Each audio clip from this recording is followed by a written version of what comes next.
अगर हमें अपने ब्रेन को कॉन्कर करना है या अपनी मेंटल स्ट्रेंथ इंक्रीज करनी है तो हमें ये ब्रेन के 3 अमेजिंग एक्सपेरिमेंट्स को समझना पड़ेगा। पहला एक्सपेरिमेंट हुआ था 1983 में, जो कि लिबर्ट और उसकी टीम ने किया था। लिबर्ट इस एक्सपेरिमेंट से ये जानना चाहते थे कि क्या हम अपने डिसीजंस को कंट्रोल कर सकते हैं या नहीं। इसके लिए उन्होंने काफी सारे पार्टिसिपेंट्स लिए और उनके सर में EEG के इलेक्ट्रोड्स लगा दिए ताकि ब्रेन में जो भी एक्टिविटी हो वो उन्हें दिखती रहे। इसके बाद इन पार्टिसिपेंट्स को एक एक करके चेयर में बिठाया गया और उनके सामने एक कंप्यूटर स्क्रीन रखी गई जहां पर एक सर्कल में डॉट घूम रहा था और साथ में इन्हें एक बटन दिया गया और कहा गया कि जब भी तुम्हारा मन करे तुम इस बटन को प्रेस कर सकते हो। इसके साथ साथ इन्हें कहा गया कि बटन दबाने से पहले जब तुम्हारा मन कर रहा था बटन दबाने का, उस टाइम को नोट करना और हमें बताना। अब हमें से मैक्सिमम लोग ये सोचेंगे कि जब से मेरा बटन दबाने का मन कर रहा था तब से लेकर बटन दबाने तक मेरी ब्रेन एक्टिविटी इंक्रीज हो रही होगी, क्योंकि मेरे दिमाग में कुछ ना कुछ प्रोसेसिंग चल रही होगी। यानी जो मैं डिसीजन लेने वाला हूँ मुझे पहले से पता होगा कि मैं क्या डिसीजन लेने वाला हूँ। लेकिन जब ब्रेन के सिग्नल्स को एक्चुअल में स्टडी किया गया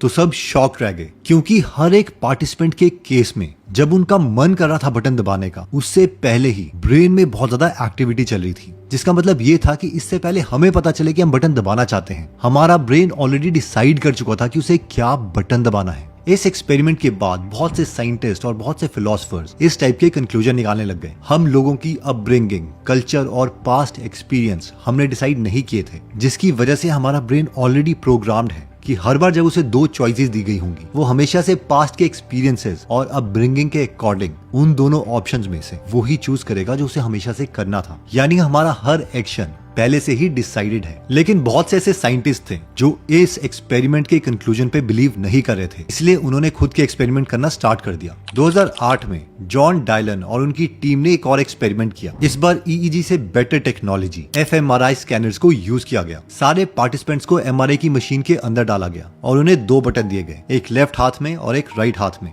अगेन इन पार्टिसिपेंट्स को कहा गया कि जब भी तुम्हारा मन करे बटन दबाने का वो टाइम हमें बता देना। केस में इंटरेस्टिंग बात ये हुई कि इससे पहले कि पार्टिसिपेंट्स ये बता पाते कि अब मैंने डिसाइड कर लिया है कि मैं कौन सा बटन दबाने वाला हूँ, उससे 7 सेकंड पहले साइंटिस्ट ये बता पा रहे थे कि ये इंसान कौन सा बटन दबाने वाला है। अब इस एक्सपेरिमेंट में साइंटिस्ट 100% पार्टिसिपेंट का करेक्ट डेटा नहीं बता पाए, वो 60% लोगों का करेक्ट डेटा बता पाए। लेकिन ये भी बहुत डरावनी बात है, 60% लोग क्या चूज करने वाले हैं और वो भी पार्टिसिपेंट के खुद प्रेडिक्ट करने से 7 सेकंड पहले बता देना। ये अगेन इस तरफ इशारा करता है कि जो हमारी फ्री विल है वो नहीं है। लेकिन काफी साइंटिस्ट अभी भी इस चीज पर बिलीव नहीं करना चाहते थे, इसलिए 2016 में उन्होंने एक और एक्सपेरिमेंट किया। इस बार उन्होंने पार्टिसिपेंट्स को बुलाया, उनके सर में EEG की कैप लगाई और उनके पैरों के पास एक पैडल रख दिया गया और उनके सामने कंप्यूटर स्क्रीन थी। अगर स्क्रीन में ग्रीन सर्कल है तो वो कभी भी पैडल दबा सकते हैं, अगर रेड सर्कल आता है तो उन्हें पैडल नहीं दबाना है। अब साइंटिस्ट को ये पता था कि पिछले एक्सपेरिमेंट में 40% लोग डिसाइड करने के बाद भी कि उन्हें बटन दबाना है वो अपने डिसीजन को रोक पाए थे। लेकिन इस एक्सपेरिमेंट में साइंटिस्ट ये जानना चाहते थे कि वो टाइम एग्जैक्टली कौन सा है जिस मूवमेंट के बाद पॉइंट ऑफ नो रिटर्न बनता है। यानी कि साइंटिस्ट पहले ही प्रेडिक्ट कर लेंगे कि वो इंसान बटन दबाने वाला है कि नहीं, और उसे रेड सिग्नल दिखाया जाएगा और उसके बाद ये देखा जाएगा कि रेड सिग्नल दिखाने के बावजूद क्या वो इंसान पेडल दबाता है या नहीं। और अब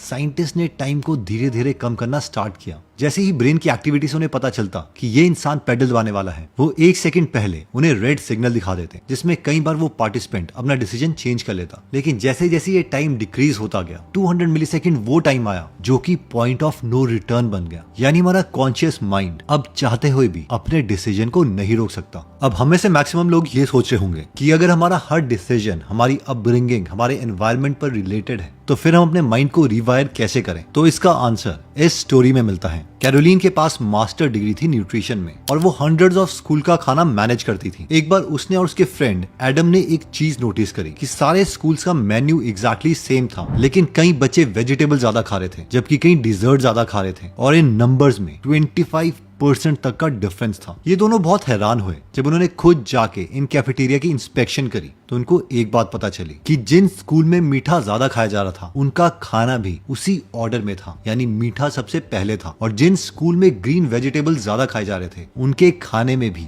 ग्रीन वेजिटेबल सबसे पहले थे और सबसे लास्ट में डेजर्ट। और इसी चीज से इन दोनों ने प्लान बनाया कि हम मेन्यू में कोई भी चेंज नहीं करेंगे, स्टाफ में कोई भी चेंज नहीं करेंगे, बस सिर्फ जो स्टूडेंट का खाना है उन्हें एक पर्टिकुलर ऑर्डर में ही अरेंज किया जाएगा। और जैसे ही इस अरेंजमेंट को एग्जीक्यूट करवाया गया, रिजल्ट्स बहुत अमेजिंग थे। बच्चों की फ्रूट सिलेक्शन 36% से इंक्रीज हो गई थी क्योंकि उन्हें सबसे पहले फ्रूट्स दिखाई दे रहे थे। एग्जैक्टली सेम इंप्रूवमेंट वेजिटेबल्स में थी। अब इससे पहले कि मैं आपको ये बताऊं कि इस नॉलेज को हम अपनी लाइफ में कैसे इंप्लीमेंट कर सकते हैं, पहले मैं आपसे ये पूछना चाहता हूँ, 5 into 5 एग्जैक्टली हम सबको पता है ये 25 है, लेकिन अगर मैं आपको बोलूं 343 into 683 तो अब हमारा माइंड ब्लैंक है। पहली प्रॉब्लम का जो आंसर है वो हमारे सबकॉन्शियस माइंड ने दिया है। यानी अगर हम ये चाहते भी कि हम इसका आंसर ना दे तो भी हमारे माइंड ने इसका आउटपुट ऑटोमेटिकली दे दिया था। जबकि दूसरी प्रॉब्लम हम जानते हैं हम सॉल्व कर सकते हैं, लेकिन इसके लिए ज्यादा माइंड की कंप्यूटेशन रिक्वायर्ड है और ये चीज हमारा कॉन्शियस माइंड ही करेगा। देखो, हम लाइफ में जो भी चीज चूज कर रहे हैं वो दो कैटेगरी में डिवाइड की जा सकती है। पहली है पिकिंग और दूसरी है चूजिंग। पिकिंग का मतलब है कि हमारे पास ऑलरेडी 5-6 ऑप्शंस अवेलेबल हैं और उन 5-6 गिवन ऑप्शंस में से हम वो वाला ऑप्शन चूज करेंगे जो कि हमारी अपब्रिंगिंग और एनवायरनमेंट से रिलेटेड होगा। लेकिन चूजिंग वो सेट ऑफ प्रॉब्लम है जहां पर हमें डिफरेंट आउटकम्स और बड़े कंसिक्वेंसेस को देखना पड़ता है। फॉर एग्जाम्पल, क्या मैं ये जॉब ऑफर एक्सेप्ट करूं या नहीं, मैं किस इंसान से शादी करूं एंड सो ऑन। और अगर हम अपने माइंड को रीवायर करना चाहते हैं तो इजीएस्ट वे यही है कि हम कॉन्शियस माइंड को यूज करें अपने एनवायरनमेंट को चेंज करने के लिए, और फिर जो हमारा एनवायरनमेंट है वो हमारे सब कॉन्शियस को ट्रेन करेगा कि हमें क्या सिलेक्ट करना है। फॉर एग्जाम्पल, अगर हम चाहते हैं कि हम एक फिट इंसान बने तो जब भी हम मोटिवेटेड फील करें तो हम कॉन्शियसली जो सारा अनहेल्दी खाना है वो किसी को दे सकते हैं और अगले हफ्ते का हेल्दी खाना फ्रिज में भर सकते हैं। अपने रूम में अपने मोबाइल में सिर्फ उन लोगों के पोस्टर लगा सकते हैं जो लोग बहुत हेल्दी हैं। अब जैसे ही ये कॉन्शियस माइंड डीएक्टिवेट होगा और हमारा सब कॉन्शियस इन सारे एनवायरनमेंट को देख रहा होगा तो वो हमेशा हेल्दी चॉइस बार बार पिक करता रहेगा विदाउट एक्स्ट्रा एफर्ट किए हुए। In short, environment is more powerful than will power. Imagine करो आपका कोई फैमिली मेंबर ऑपरेशन थिएटर के अंदर लेटा है, आप बाहर से उन्हें देख रहे हो, डॉक्टर्स उनका ऑपरेशन करने जा रहे हैं और ऑपरेशन करने से पहले वो एक कार्ड को पढ़ते हैं। आपको लगता है कि ये लोग क्या कर रहे हैं, ये जल्दी ऑपरेशन स्टार्ट क्यों नहीं करते। एक्चुअली मिड 2000s में डॉक्टर अतुल गवांडे ने एक चीज नोटिस करी। सर्जरी करते करते काफी पेशेंट के साथ अनहोनी हो रही थी,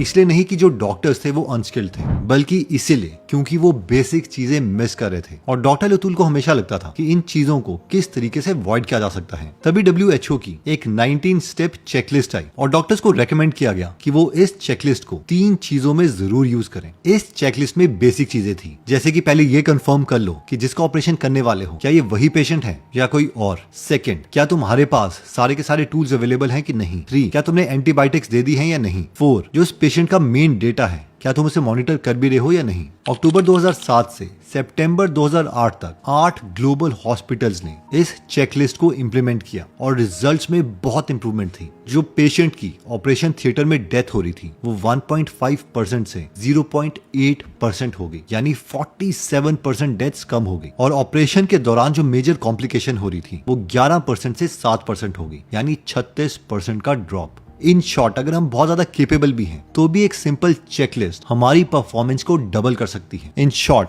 कोई भी चीज जो हम रेपिटेटिवली करते हैं उसके लिए हमारे पास एक चेकलिस्ट होनी चाहिए। फॉर एग्जांपल, अगर सुबह ही आप काम करने बैठ जाते हो तो आपके पास इस तरीके की चेकलिस्ट हो सकती है। 1, अपनी 2 लीटर वाली वाटर बॉटल सामने ले आओ। 2, हेल्दी स्नैक्स सामने रख दो। 3, टॉप 3 प्रायोरिटी चूज कर लो जो हमारी लाइफ को इंप्रूव कर सके। 4, हर एक प्रायोरिटी के लिए 55 मिनट्स रख लो। अपना मोबाइल बंद करो और काम करना स्टार्ट कर दो। एक बार ये पूरी वीडियो मैं आपके लिए समराइज कर देता हूँ। सबसे पहले हमने स्टार्ट करा था माइंड ब्लोइंग 3 एक्सपेरिमेंट से, जिसमें हमने देखा था कि इससे पहले हमें पता चलता है कि हम क्या करने वाले हैं, हमारे ब्रेन में एक सिग्नल जनरेट होता है जिसे कहते हैं रेडिनेस पोटेंशियल। अब कई साइंटिस्ट का इन एक्सपेरिमेंट से कंक्लूजन ये था कि फ्री विल होती ही नहीं है, लेकिन कई साइंटिस्ट ये मानते हैं कि क्योंकि हम अपने एक्शन को बाद में एनालाइज कर सकते हैं इसलिए ये एक तरह की फ्री विल ही है। फिर हमने देखा था कि अगर अपने दिमाग से ही एक प्रिडिक्टेबल काम करवाना है तो उसके लिए हम 2 चीजें कर सकते हैं, जिसमें सबसे पहली चीज थी एनवायरनमेंट, यानी कॉन्शियसली ब्रेन की ज्यादा कंप्यूटेशनल पावर यूज करके एक बार अपना एनवायरनमेंट चेंज कर दो। और एनवायरनमेंट में हर चीज हमें सिर्फ हमारे गोल की याद दिलानी चाहिए। और सेकंड, हमने देखा था कि खुद के लिए एक चेकलिस्ट बना दो। अगर हम ये 2 चीजें करते हैं तो हमारे माइंड की रीवायरिंग स्टार्ट हो जाती है और हमारी परफॉर्मेंस 2x तक इंप्रूव हो सकती है। दोस्तों, इस वीडियो की जो स्टोरीज हैं वो मैंने आपको 2 बुक्स नज और चेकलिस्ट बताई हैं। अगर आप इनकी डिटेल्ड बुक समरी हिंदी या इंग्लिश में पढ़ना या सुनना चाहते हैं तो आप गूगल एप्लीकेशन डाउनलोड कर सकते हैं। तो इसका लिंक मैंने डिस्क्रिप्शन और फर्स्ट कमेंट में दे दिया है, इसे जरूर चेकआउट कीजिए। और हाँ, अगर आप इस नॉलेजेबल वीडियोस मिस नहीं करना चाहते